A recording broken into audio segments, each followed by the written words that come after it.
Paul Moulamboué, bonjour. Bonjour. Vous étiez chargé de la sécurité à l'inspection générale de la police le 1er juin 2010, le jour où Floribert Chebeya a été tué.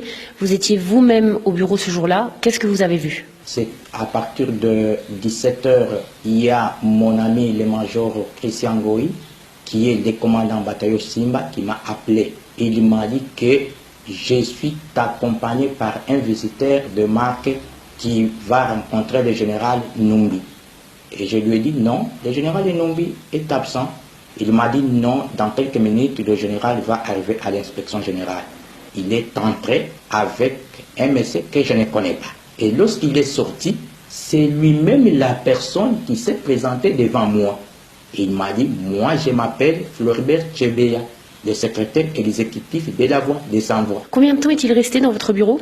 À partir de 19 h et quelques minutes, c'est le major Christian qui est venu récupérer Chebeya dans mon bureau. La première chose, il s'est excusé devant Chebeya, lui disant non, le chef s'excuse, il ne doit plus vous recevoir ici au bureau, il préfère vous recevoir à sa résidence privée. Maintenant, en sortant, à partir de la réception, Chebeya a été déjà cagoulé. C'est à partir de la réception. Et comment le savez-vous? Tout justement, mon bureau, il y a une caméra de surveillance et cette caméra capte à partir de mon bureau à 50 à 100 mètres. Alors, lorsqu'on a fait le mouvement de prendre Chebeya brusquement, la caméra a sonné. Et c'est ce qui m'a suscité. En regardant cette caméra, je vois le major Christian et quelques éléments de la police cagoulé Chebeya par les sachets, à ceux qui connaissent Kinshasa, des sachets vifs, et on l'a commencé à scotcher. Et c'est ce qui m'a suscité de descendre, de quitter mon bureau et descendre, de savoir qu'est-ce qui se passe. C'est à ce moment-là que vous les avez rejoints à la réception? Je n'avais pas trouvé Chebeya à la réception. On l'a amené directement au hangar. J'ai appelé major Christian. Je lui ai posé la question de savoir. Il m'a dit, monsieur, fermez ta bouche. C'est un ordre qui vient de la hiérarchie. Je lui ai encore posé la deuxième question. Qui vous a donné cet ordre? Il m'a dit, non, c'est le président de la République pour la première fois. Je lui ai posé la question. Tu as reçu l'ordre du président de la République par téléphone ou par quoi? Précisément. Il m'a dit, non, j'ai reçu l'ordre du président de la République par canal du général Enum. C'est le général Enum qui a imprimé l'ordre au major Christian. Et lorsqu'il a imprimé cet ordre, il a dit au major Christian que cet ordre vient du président de la République. Ça, c'est le major Christian qui me rapporte. D'abord, l'ordre est venu.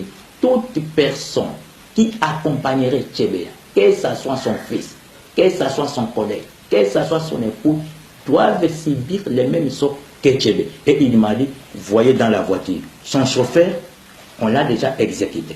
J'ai regardé la voiture, j'ai vu un corps sans vie. Et lorsque je parle avec le major Christian, les policiers sont en train déjà de continuer à étouffer Chebeya. Et quelle a été votre réaction? Moi, je suis un officier sans trou. Le major Christian, c'est l'officier avec trou.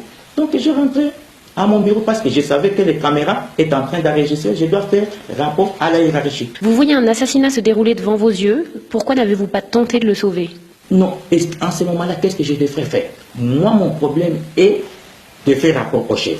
D'abord, je suis le commandant sécurité. Ma question, c'est où? Je vois l'événement. Et que le major Christian a des policiers bien armés.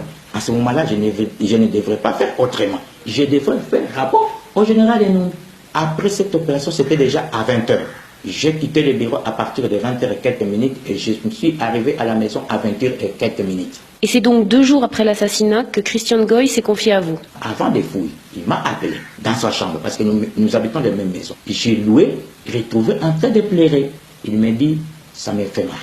Ça me fait mal parce que je viens d'avoir d'autres ordres auprès du général Enumbi de vous exécuter. Avant de fouiller, il faut exécuter ton ami. Je lui ai demandé, est-ce que le général Enumbi vous a dit les mobiles de cet assassinat, d'exécuter Chebeya? Il m'a dit non.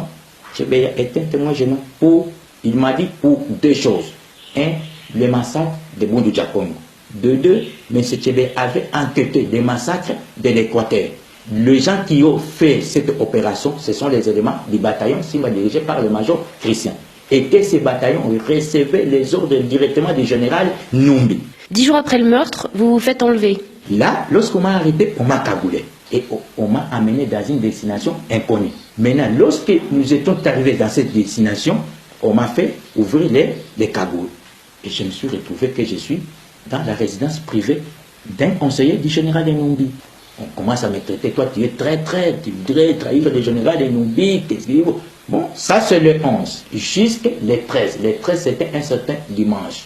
Okay. Après quelques minutes, à 14, on nous a amenés à manger. Je surveillais les mouvements des policiers. Et je suis sorti brusquement, j'ai escaladé le mur et je suis parti. Vous restez 9 mois caché à Kinshasa, puis vous décidez de vous rendre à la justice. Mais là, vous êtes à nouveau arrêté, emmené à Lubumbashi.